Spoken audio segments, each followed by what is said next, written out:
Là, je suis juste à côté du métro.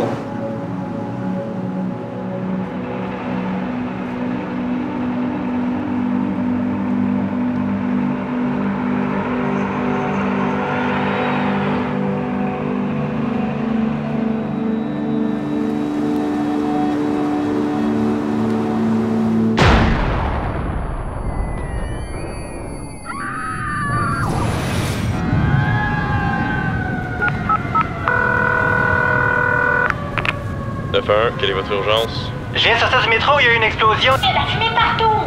J'ai la peau brûlée, les yeux qui me piquent. Je sais pas quoi faire, je vais où? Je te confirme qu'il y a un événement dans le métro Berry-UQAM ce matin avec de nombreuses victimes. Donc, il y a des victimes qui pourraient se rendre à la salle d'urgence à Saint-Luc dans les prochaines minutes. Déclenchez le code orange et préparez vos équipes de décontamination. Les autobus sont en place. Merci Bernard. Effectivement, heure intense au centre-ville ce matin.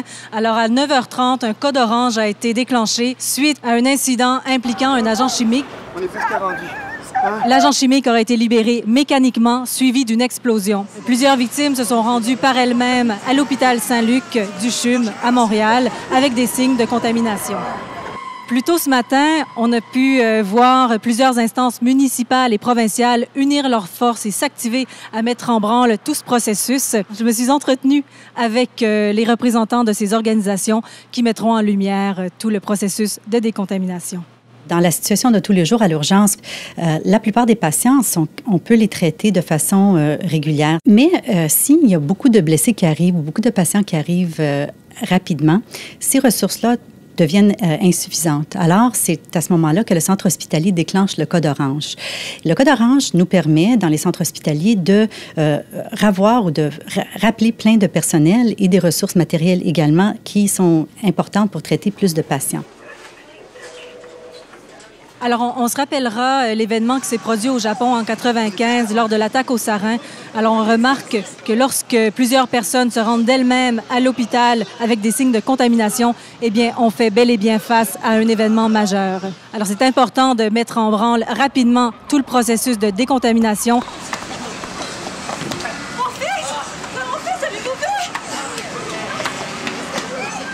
Est-ce que vous pouvez nous expliquer un peu le processus des étapes de décontamination? Dans un premier temps, suivant la réception d'un avis d'un événement important pouvant induire une contamination, l'ensemble des premiers recevants, en fait, c'est les gens qui exercent les fonctions de décontamination au centre hospitalier, doivent s'affairer rapidement à bloquer l'ensemble des accès du centre pour éviter de compromettre la sécurité tant des occupants que de l'infrastructure.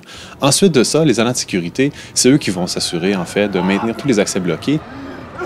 Dans le cas qui nous occupe, nous avons exercé la décontamination dans un autobus.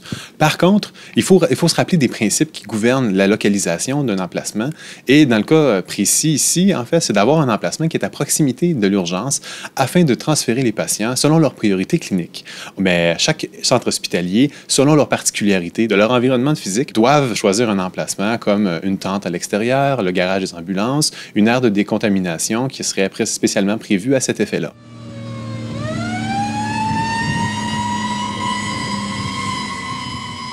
Une fois que le périmètre est érigé autour de l'hôpital, le personnel doit se préparer à procéder à la décontamination. Alors, ils doivent se vêtir d'un appareil afin de se protéger contre les risques de contamination et pouvoir traiter les victimes qui vont arriver à l'hôpital.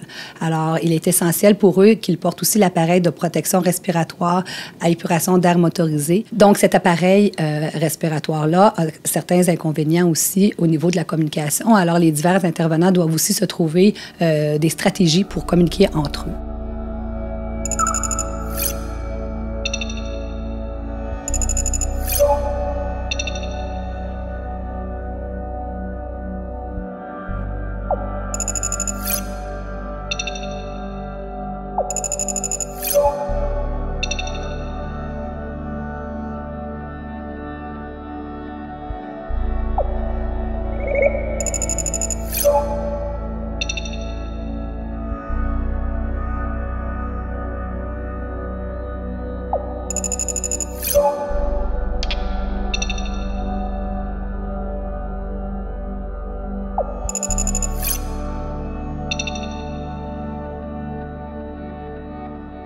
L'ensemble du processus de décontamination s'exerce dans deux zones distinctes. La première est la zone de décontamination, à l'intérieur de laquelle il y aura les patients contaminés, et il y a la zone post-décontamination qui permettra d'accueillir en fait les patients qui auront subi le processus de décontamination. La première aire à laquelle on devra s'attarder est l'aire de réception des victimes.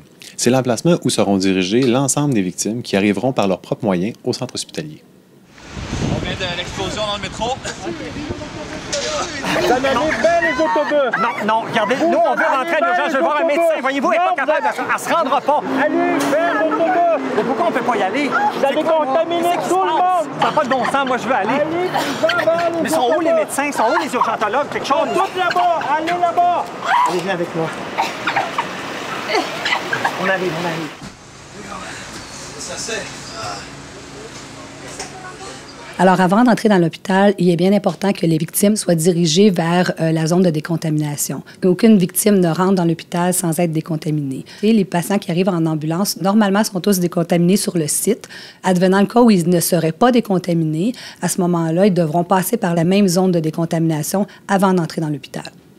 La zone de décontamination est là aussi pour protéger contre la contamination secondaire pour les patients de l'hôpital, pour le personnel de la santé et aussi l'environnement physique de l'hôpital. Alors, après la zone de réception des victimes, on passe à la deuxième zone, qui est l'aire de pré-triage. Alors, qu'est-ce qui se passe dans cette zone? Chaque patient est trié et envoyé à la douche de décontamination selon leur ordre de priorité, selon leur état clinique. Les victimes les plus blessées vont passer en premier pour ensuite être dirigées à l'urgence en premier. Avez-vous vu une dame âgée, elle a 85 ans? L'avez-vous vu? J'ai pas vu personne. C'est un gros événement. L'important, c'est que vous restiez ici pour ne pas contaminer d'autres personnes. Que fait-on dans une situation où l'état de santé de la victime se dégrade et nécessite des soins d'urgence? Il y a des zones grises très importantes. C'est des décisions de vie et de mort que cette équipe-là prend. Et tout repose sur la disponibilité des ressources. Des fois, on est obligé de garder les ressources pour en sauver deux au lieu d'en sauver un. Alors, ce sont des décisions qui sont très difficiles et c'est effectivement une zone grise. Par contre, il faut être clair que le premier principe, c'est celui qui prime. Si on n'a pas l'information sur l'agent contaminant, on assume le pire et le patient ne doit pas entrer dans l'urgence, dans l'hôpital, sans être décontaminé complètement. Ça brûle. Oui, je sais. Avez-vous? Avec la poitrine? Oh, ça brûle. Ça va arriver à un moment donné? On essaie de sauver le plus de monde possible. En fait, la troisième aire est l'aire de déshabillage. C'est l'emplacement où les personnes ambulantes pourront se dévêtir et les personnes non ambulantes seront dévêties par les premiers recevants. Il est important d'assurer l'intimité au travers de ce processus et qu'on sépare les genres, donc les hommes, les femmes et les personnes non ambulantes de manière distincte. Alors, le processus de déshabillage est une étape prépondérante à l'intérieur de la décontamination qui permet de retirer jusqu'à 90 % de la contamination sur le patient. Il est très important dans le processus de déshabillage que le chandail et autres vêtements soient retirés du haut vers le bas pour éviter qu'il y ait un contact facial avec l'agent contaminant et, de cette façon-là, empirer l'état du patient. Alors, les victimes devront mettre l'ensemble de leurs vêtements à l'intérieur d'un sac. On vous déshabiller, pour passer à la douche. Et après ça, vos appareils, on va mettre... Je vais pas le donner. Hein? Je vais pas le donner. Mais là, vous n'avez pas le choix, mais vous allez sous la douche. Nous passons ensuite à l'aire de brossage et de lavage. Pouvez-vous nous expliquer un peu ce qui se passe dans cette aire? Oui, dans l'aire de lavage-brossage, nous allons prioriser l'autodécontamination.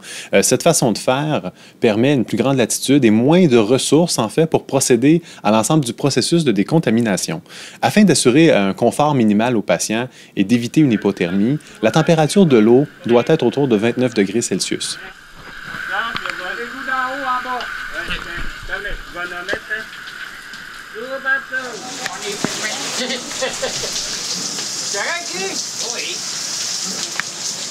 On va être clair, voir qu'est-ce qu'il y a. Toujours par en bas. Si vous faites comme il faut, c'est l'eau qui va faire partir, là. Oui. C'est l'eau qui va faire partir. Je descends tout. Après le lavage, les victimes entrent dans la zone de post-décontamination, étant donné qu'ils n'ont plus de contamination sur eux.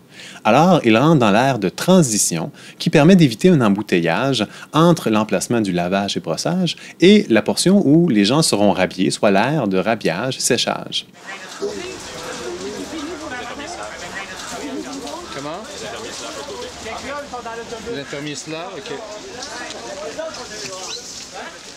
Une fois arrivés à l'urgence, les infirmières qui sont dans l'aire de triage doivent attribuer un code de triage au patient en fonction de sa priorité et puis en fonction de signes et symptômes bien déterminés dans l'échelle de START, finalement. C'est une échelle de triage qu'on appelle START pour les adultes et Jump Start, dans le fond, pour les enfants.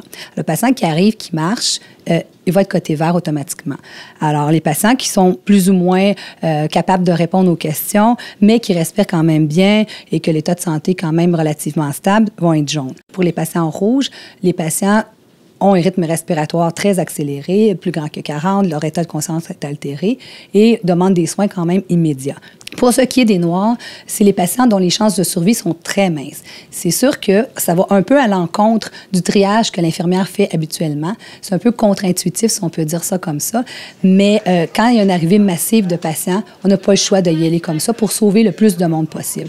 On a des zones qui sont attribuées à chaque couleur et où on envoie les patients pour qu'ils soient traités dans les meilleurs délais.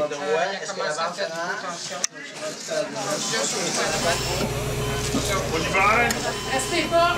Restez pas!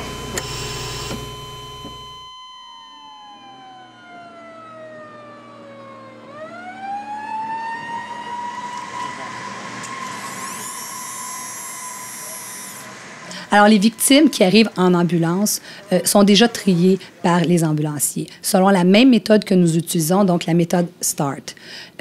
Par contre, même si le patient est déjà trié par les ambulanciers, l'infirmière qui est au triage doit procéder à la réévaluation ou en tout cas à l'évaluation du patient tout de même pour s'assurer que son état de santé ne s'est pas amélioré ou détérioré.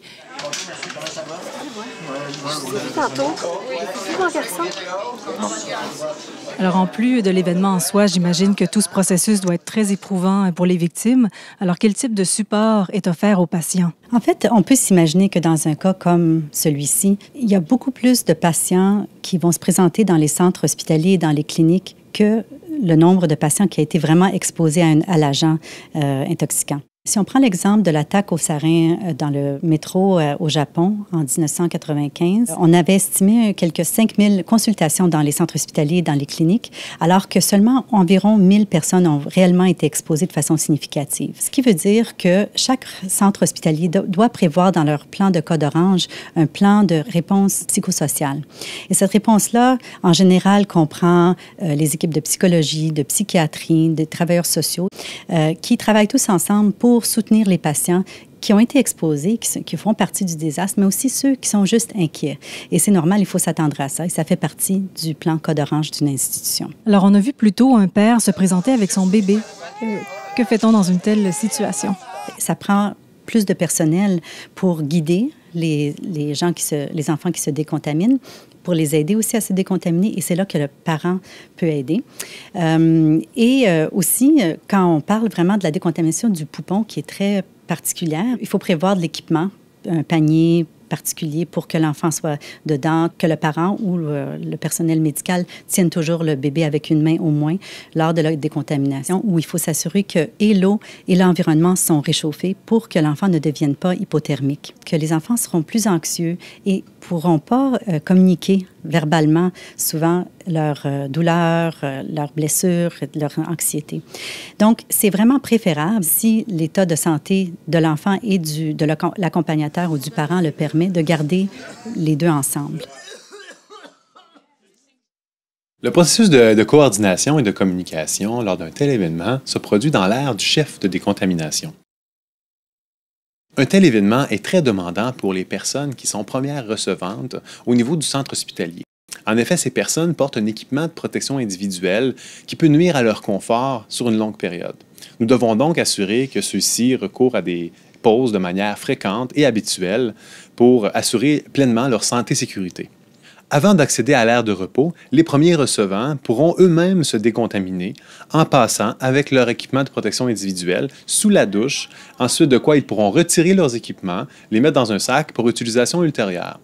À la suite de cela, ils pourront être évalués pour assurer que leur condition physique est à 100% conforme à ce qu'il était au préalable. On retrouve également une aire de repos pour les intervenants. En quoi consiste-t-elle? Enfin, l'aire de repos pour les premiers recevants a deux fonctions distinctes.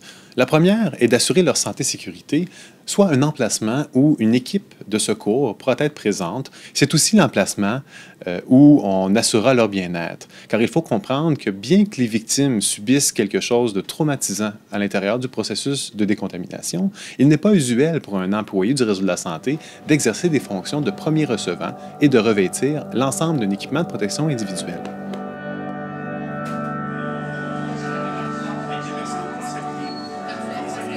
Alors, nous avons eu la preuve aujourd'hui que le Réseau de la santé du Québec est bien formé pour prendre en charge la santé de la population lors de malheureux événements. C'était Gabrielle Poulain en direct du centre-ville de Montréal. Retour à vous, Bernard.